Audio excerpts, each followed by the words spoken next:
कहानी शुरू होती है और पानी में कुछ डूबते हुए लोगों को दिखाते हैं जिन्हें बचाने कुछ सोल्जर आते हैं। इन्हीं में एक सोल्जर थॉमस भी होता है। वो रस्सी छोटी होने की वजह से लोगों को बचाने के लिए पानी में कूद जाता है, लेकिन पानी में कूदते हुए उसका सर एक बोट से टकराता है जिससे वो बुरी तरह से घायल हो जाता है। अब हम कुछ फ्लैशबैक के सीन देखते हैं जिसमें दिखाया जाता है कि कुछ दिन पहले ही थॉमस तालाब में रहा होता है। उसके बाद थॉमस फ्रेश होता है और अपने सफर को दोबारा शुरू करता है। तालाब के पास बैठकर ही थॉमस अपने पुराने टाइम को याद करता है जब वो अपने दोस्तों के साथ बार में गया था। उस बार में थॉमस एक लड़की एंजेला से मिलता है। थॉमस को वो लड़की इतनी पसंद आती है कि वो उससे बात करने के लिए आगे बढ़ता है। बातों ही बातों में थॉमस एंजेला से उसका नंबर लेता है। थॉमस वहां से जाने के कुछ दिन बाद एंजेला को कॉल करता है, लेकिन वो उसकी कॉल उठाती ही नहीं। ये देखकर थॉमस एंजेला से मिलने एक म्यूजियम जाता है। दरअसल एंजेला इस म्यूजियम में काम करती थी। थॉमस वहां जाकर एंजेला से पूछता है कि तुमने मेरी कॉल रिसीव क्यों नहीं की, जिस पर एंजेला कहती है कि तुमने मुझे सिर्फ एक ही बार कॉल की थी, उसके बाद 2 हफ्ते बाद रात के 2 बजे कॉल की थी। कि सिर्फ एक बार मिलने पर कोई इतनी रात में कैसे कॉल उठा सकता है।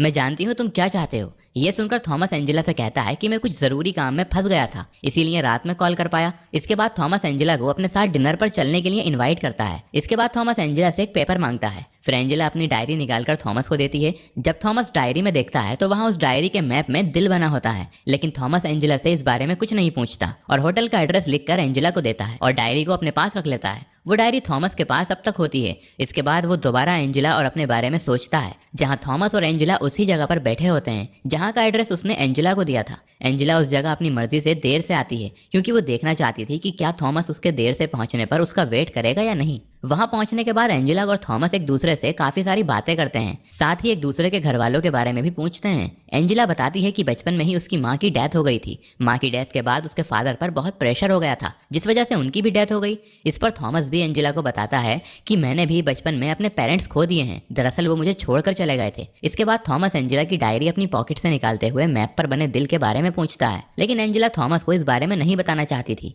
और अपनी डायरी थॉमस से वापस मांगती है, लेकिन थॉमस बिना पता किए एंजेला की डायरी उसे नहीं देता। इसके बाद एंजेला थॉमस को बताती है कि मैप में जिस जगह पर दिल बना है वहां ब्लू केव नाम की एक जगह है जहां वो अपने हस्बैंड के साथ जाना चाहती है। वहीं अब थॉमस प्रेजेंट में भी एक सफर कर रहा होता है। चलते हुए थॉमस एक पहाड़ पर आ जाता है जहां अमायरा नाम की एक औरत थॉमस के पास आती है। वो कहती है कि तुम बहुत किस्मत वाले हो जो पहाड़ पर खड़े होकर ये नज़ारा देख रहे हो, क्योंकि बहुत कम लोग ये देख पाते हैं। ये सुनकर थॉमस कहता है कि मैंने किसी अपने को खोया है जिसको पाने के लिए मैं एक जगह पर पहुंचने के लिए ये सफर कर रहा हूँ। अमायरा थॉमस से कहती है कि जाने वाले कभी वापस नहीं आते। इसके बाद वो औरत वहां से चली जाती है। इसके बाद थॉमस फिर से अपने और एंजेला के बारे में सोचने लगता है, जहां थॉमस और एंजेला एक दूसरे को डेट कर रहे होते हैं और अपने दोस्तों के साथ बैठकर पार्टी कर रहे होते हैं।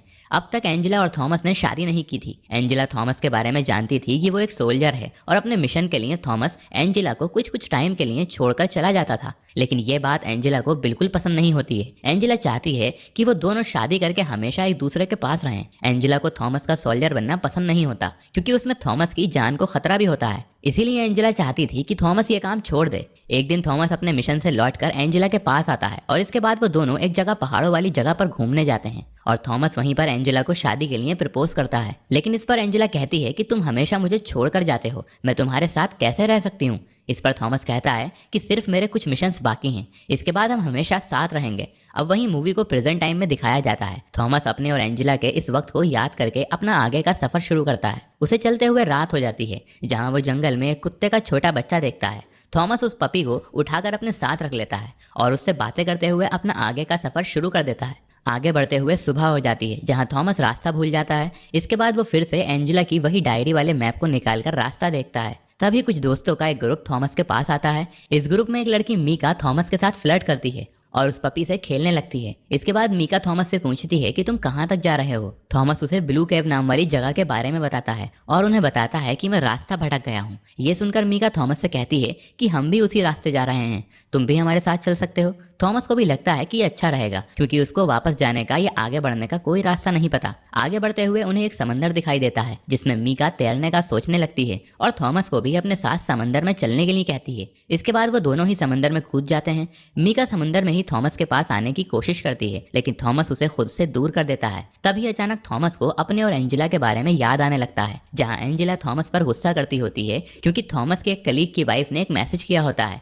जिसमें लिखा था कि थॉमस और मेरे बीच जो कुछ भी हुआ है उसके लिए मुझे माफ कर देना। वो सिर्फ एक गलती थी। इस मैसेज को पढ़ने के बाद एंजेला सोचती है कि थॉमस उसे धोखा दे रहा है और वो अपनी कलीग की वाइफ के साथ सो चुका है। थॉमस ये बात सुनकर थोड़ा गुस्सा हो जाता है और एंजेला से कहता है कि मैंने उसकी वाइफ को छुआ तक नहीं है, वो सिर्फ अपने कलीग के फ्यूनरल पर गया था और उसकी वाइफ को मेरी ज़रूरत थी। इसके बाद थॉमस को वापस अपने प्रेजेंट टाइम में दिखाया जाता है, जहाँ वो मीका और उसके फ्रेंड्स के साथ बीच के किनारे बैठा हुआ होता है और मीका उसे ड्रिंक देती है। इसके बाद मीका थॉमस से ब्लू केव पर जाने की वजह पूछती है। थॉमस मीका को बताता है कि वो किसी को ढूंढने के लिए वहां जा रहा है। मीका थॉमस को समझाते हुए कहती है कि तुम्हें वहां पर कोई नहीं मिलेगा। इसके बाद थॉमस ड्रिंक पीता है और वो वहीं बेहोश हो जाता है, जिसका फायदा उठाकर मीका और उसकी दोस्तें थॉमस के साथ गलत काम करती हैं। अगले दिन सुबह में थॉमस की आंख खुलती है तो वो देखता है कि वो वहां अकेला है, सिर्फ उसका डॉग उसके साथ है। इसके बाद थॉमस फिर से अपना सफर शुरू कर देता है। चलते हुए थॉमस फिर से अपने और एंजेला के बारे में सोचता है। उनकी शादी को 5 साल हो चुके हैं, लेकिन एंजेला थॉमस से नाराज रहती है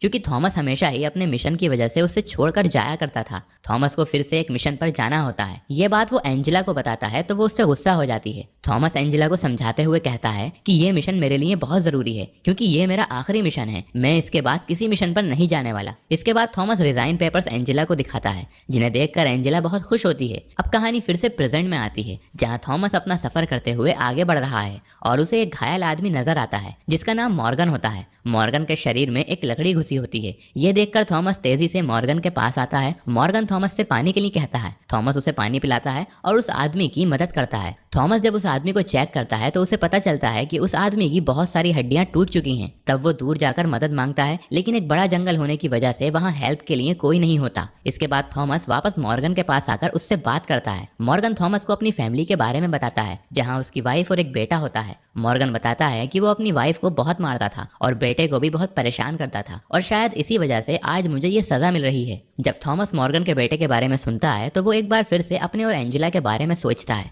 जहाँ वो दोनों डॉक्टर के पास बैठे होते हैं। डॉक्टर उन्हें बताता है कि एंजेला प्रेग्नेंट है। ये सुनकर वो दोनों ही बहुत खुश होते हैं, लेकिन अचानक ही एक बुरी खबर डॉक्टर उन दोनों को बताते हैं, जहाँ एंजेला की रिपोर्ट में कैंसर होता है और एंजेला के पास अब ज्यादा वक्त नहीं बचा था। तभी अचानक प्रेजेंट में मॉर्गन की मौत हो जाती है। ये देखकर थॉमस अपनी सोच से बाहर आता है और वहाँ एक छोटे बच्चे को देखता है। उस बच्चे को देखकर थॉमस उसका पीछा करना शुरू करता है। पीछा करते हुए अंधेरे की वजह से थॉमस एक समंदर में गिर जाता है। अगले दिन सुबह में उस समंदर के सामने ही थॉमस को एक गुफा दिखती है। थॉमस जैसे ही उस गुफा के अंदर जाता है वो देखकर हैरान हो जाता है, जहाँ थॉमस को पता चलता है कि वो अपनी मंजिल यानी कि ब्लू केव पर आ चुका है। ये वही जगह होती है जहाँ एंजेला हमेशा से आना चाहती थी। थॉमस इस जगह को देखकर खुश हो रहा था कि तभी उसे फिर से वही बच्चा दिखाई देता है और उसे गुफा में ही एक दरवाजा भी दिखता है, जिस दरवाजे से वो बच्चा अंदर चला जाता है। थॉमस भी उस बच्चे का पीछा करते हुए उस दरवाजे के अंदर जाता है। जैसे ही थॉमस अंदर जाता है उसे पता चलता है कि वो अपने ही घर के अंदर पहुंच चुका है और देखता है कि एक चेयर पर उसके ही कमांडर बैठे होते हैं। थॉमस को इस बारे में कुछ भी समझ नहीं आ रहा था। वो अपने कमांडर से इस बारे में पूछता है कि आखिर ये क्या है। तब कमांडर थॉमस को बताते हैं कि जब तुम एक मिशन पर गए थे तब तुम्हारा सर एक पत्थर से टकराया था, जिसके बाद मैंने तुम्हें बचाने की बहुत कोशिश की थी, लेकिन तुम नहीं बच पाए और हकीकत में तुम अब मर चुके हो और ये सब कुछ सिर्फ तुम्हारे दिमाग में चल रहा है। पहाड़ों पर मिलने वाली अमायरा नाम की औरत तुम्हारी माँ थी और मॉर्गन तुम्हारे फादर थे। थॉमस ने कभी अपने पेरेंट्स को नहीं देखा था, इसीलिए वो उन्हें पहचान नहीं पाता। रास्ते में मिलने वाली मीका नाम की लड़की उसके कलीग की वाइफ होती है, जिसने थॉमस को किस किया था, जिस बात से थॉमस और एंजेला के बीच झगड़ा हुआ था। तभी थॉमस को अपनी वाइफ एंजेला के बारे में याद आता है और वो कमांडर से उसके बारे में पूछता है, जहाँ उसे पता चलता है कि एंजेला अभी भी कैंसर से लड़ाई कर रही है और वो अभी जिंदा है। तभी अचानक वहाँ रखा हुआ फोन बजता है और एंजेला वहाँ आती है। एंजेला को देखकर थॉमस बहुत खुश होता है, लेकिन वो भूल चुका था कि वो अब एंजेला को वापस नहीं पा सकता क्योंकि अब वो मर चुका है। जब एंजेला उस फोन की कॉल सुनती है तो उसे यही पता चलता है कि थॉमस मर चुका है, जिसको सुनकर एंजेला अपने होश में नहीं रहती क्योंकि ये थॉमस का आखिरी मिशन था जिस पर वो गया था और पत्थर लगने की वजह से वो अब इस आखिरी मिशन में एंजेला को छोड़कर जा चुका होता है। इसके बाद फिर से थॉमस को वो बच्चा दिखाई देता है जो उसका अपना ही बेटा था और अब 5 साल का हो चुका है। थॉमस को अब समझ आता है कि वो 5 साल के लिए मिशन पर गया था और उस मिशन में ही वो अपनी फैमिली से हमेशा के लिए दूर हो चुका है। इसके बाद एंजेला अपने बेटे के साथ ब्लू केव के पास जाती है और ये कहानी इस मोमेंट पर खत्म हो जाती है।